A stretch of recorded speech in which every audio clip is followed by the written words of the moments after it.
트럼프 대통령이 트위터로 북한에 대해 강경한 입장을 밝혔습니다. 한 가지가 무엇입니까? 글쎄요, 곧 알게 될 것입니다. 북핵 문제에 있어 해결의 기미가 보이지 않는 가운데 한반도 위기감만 고조시키고 있다는 평가입니다.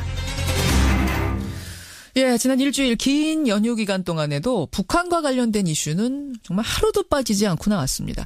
흐름을 요약하자면 이렇습니다. 틸러슨 미 국무장관이 북한과의 대화 채널이 살아있다. 이런 말을 합니다. 큰 파장을 일으켰죠. 그러자 바로 트럼프 대통령이 그런 것에 기력 쏟을 기력 없다. 뭐 이러면서 일축을 해버립니다. 그리고는 우리 국회의원 박미단이 미 국무부 관계자들을 만나러 가는데요. 여기에서 선제 공격은 없다는 발언을 듣고 옵니다. 그런데 트럼프는 폭풍전야다. 북한과의 대화는 효과가 없다. 선택지는 하나다. 이런 말을 또 트위터에다가 쓰죠. 그 와중에 평양을 방문하고 온 러시아 의원은 북한이 또다시 장거리 미사일 실험을 준비하고 있다. 이런 발언을 합니다. 굵직한 것만 추려도 이 정도입니다. 도대체 뭐가 어떻게 돌아가고 있는 걸까요? 방미 의원단으로 다녀온 세 분 가운데 한 분이세요. 더불어민주당 이석현 의원 연결해보겠습니다. 이석현 의원님 안녕하세요. 네, 안녕하세요. 이석현입니다. 예, 미 국무부 관계자 한 20명 만나고 오셨다고요? 예, 뉴욕에서 만난 사람들까지 하면 한 30명 되는 것 같아요. 30명. 미국의 한국 수호 의지를 확인했다. 이렇게 보도가 되던데 어떤 얘기를 듣고 오신 겁니까? 그런 얘기를 하는 사람은 여럿 있었는데, 특별히 쉐넌 국무차관이 가장 확실하게 표현을 했어요. 예. 미국이 한미동맹 의지가 굳건하다. 미국을 수호하는 만큼 한국을 수호하겠다. 이렇게까지 얘기를 하더라고요. 근데 한국은 뭐 중요한 동맹이다. 우리의 동맹이다. 이런 얘기는 지금까지도 줄곧 해왔던 건데. 그렇죠. 그거하고는 뭐 차이가 있습니까? 같은 얘기 아니에요? 그런데 이번에 셰넌 차관이 방금 얘기한 데 이어서 이렇게까지 얘기를 하더라고요. 어떻게요? 동맹국이기 때문이라기보다도 한국 수호가 곧 미국 수호 길이기 때문이다. 그러면서 차관 과거 어느 때보다도 강력하게 한국을 수호하겠다는 의지를 또 표명을 했어요. 그 얘기는 우리의 이익이기도 하기 때문에 너희를 돕는 게 우리도 돕는 거다. 뭐 이런 얘기가 되는 건가요? 그러니까 미국 돕는 만큼 한국을 돕겠다는 생각을 가장 분명하게 표현한 거죠. 예. 선제 공격은 없다는 국무부 입장도 확인을 하셨다고요? 예. 그게 공식적인 입장이라기보다 내부적인 그런 공감대로 보였는데요. 그러니까 예를 들면 에드로이스 하원 의무위원장 그런 사람이 뭐라고 하냐면은 군사 옵션은 없다. 다만 언론에다 그렇게 자기가 말하지 않을 뿐이다. 그래요. 왜냐하면 이것은 북한에 대한 그런 견제와 협상용이라는 뜻이겠죠. 군사 옵션을 자꾸 들먹이는 거는.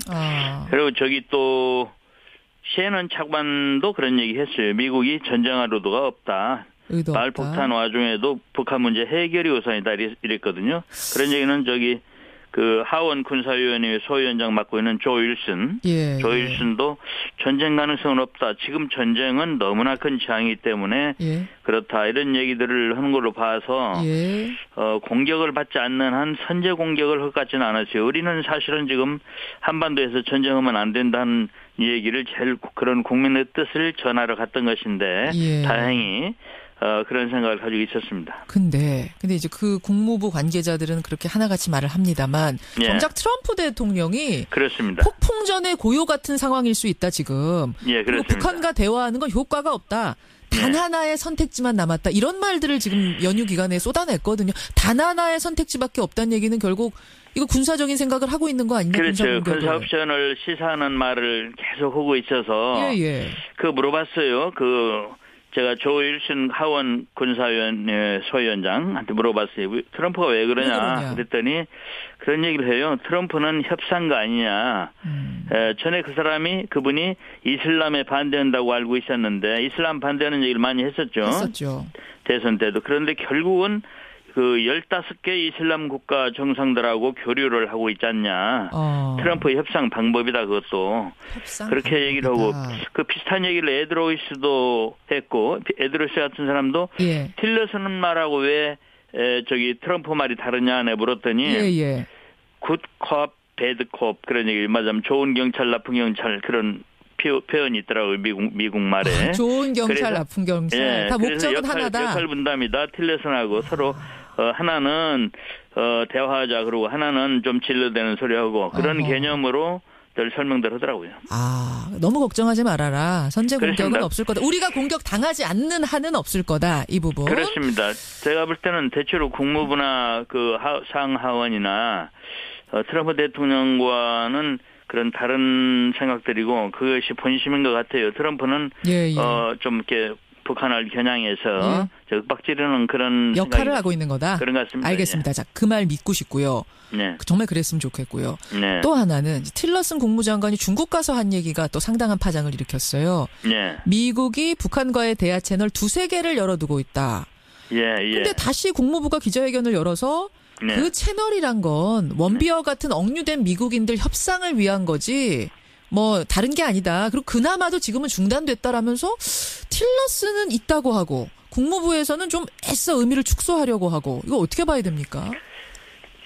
제가 그 국무부 맞아 틸러슨 장관 밑에 있는 분들 네 그러니까 동아태 차관보 대행들 뭐 그런 사람들한테도 그런 걸 좀 물어봤어요. 그랬더니 얘기를 들어보니까 한 3군데 있대요.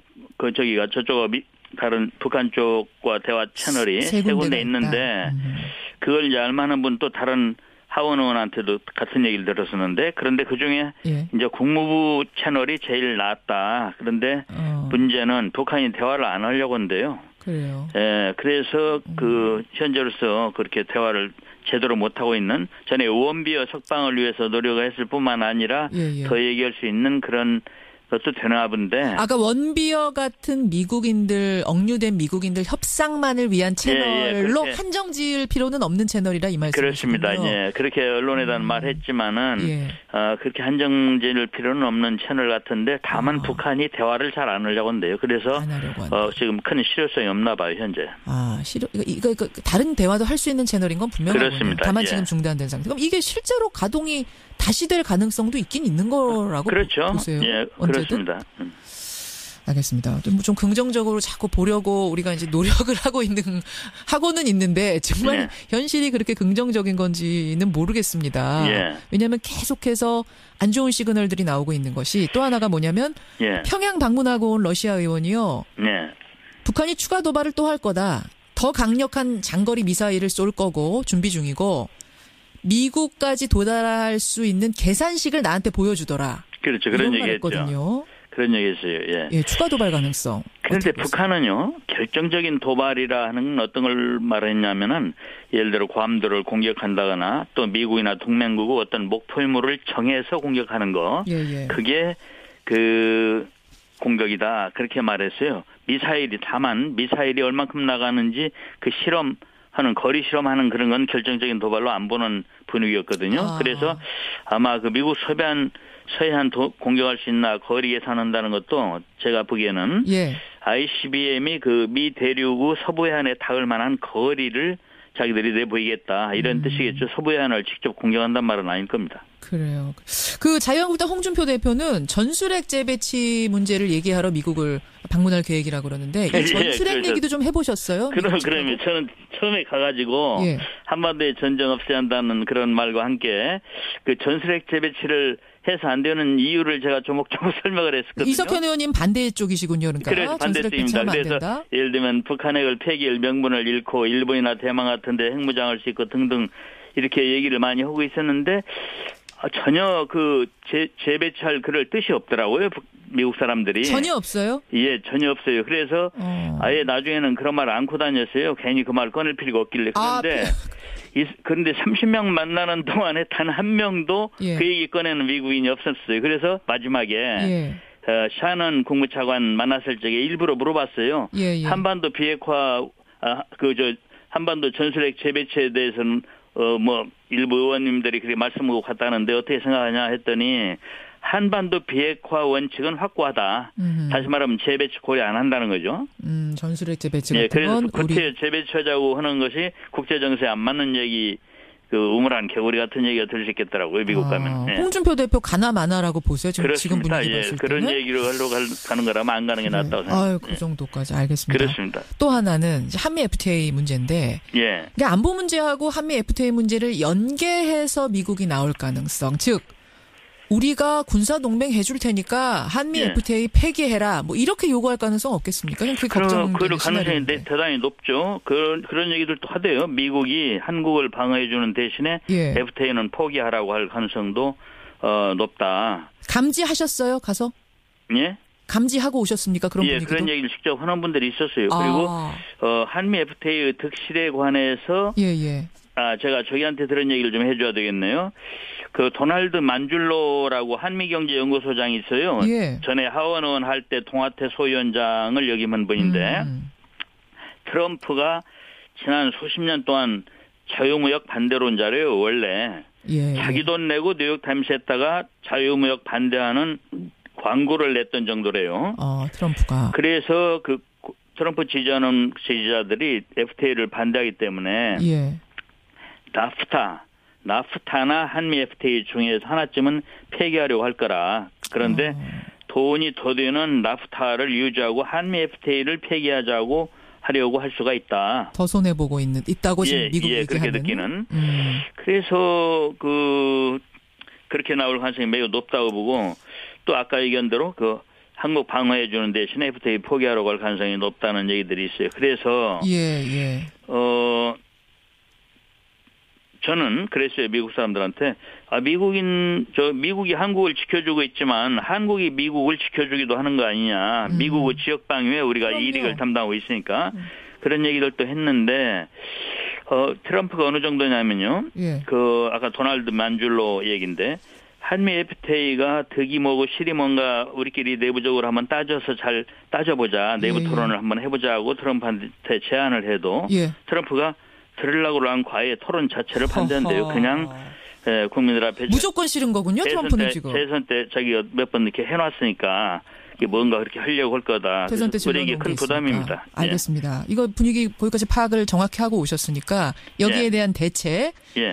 미국이 지금 손해보는 것 없다. 이 부분을 잘 설득할 우리가 묘안을 짜내는 게 중요하겠네요. 그렇습니다. 그런 얘기를 직접 하더라고요. 그래서 국무성 간부도 그렇게 귀뜸하는 분이 있고 만줄로 등도 그런데 한미 FTA를 폐기했을 때 미국이 잃을 게 얼마나 많은가 이런 걸 이해를 시키는 거 그런 것이 가장 중요하다. 다른 것보다도. 알겠습니다. 지금은 여러 가지 내놓아가지고 그중에 한두 건 우리가 건지는 그런 스타일보다는 그건 적절하지 않고 아까 의견대로 미국이 잃을 거 뭔가를 자세히 이해시키는 것이 필요하다 이러더라고요. 예, 여기까지 말씀드려야겠네요. 고생 많이 하고 오셨습니다. 고맙습니다. 예, 고맙습니다. 더불어민주당 이석현 의원이었습니다.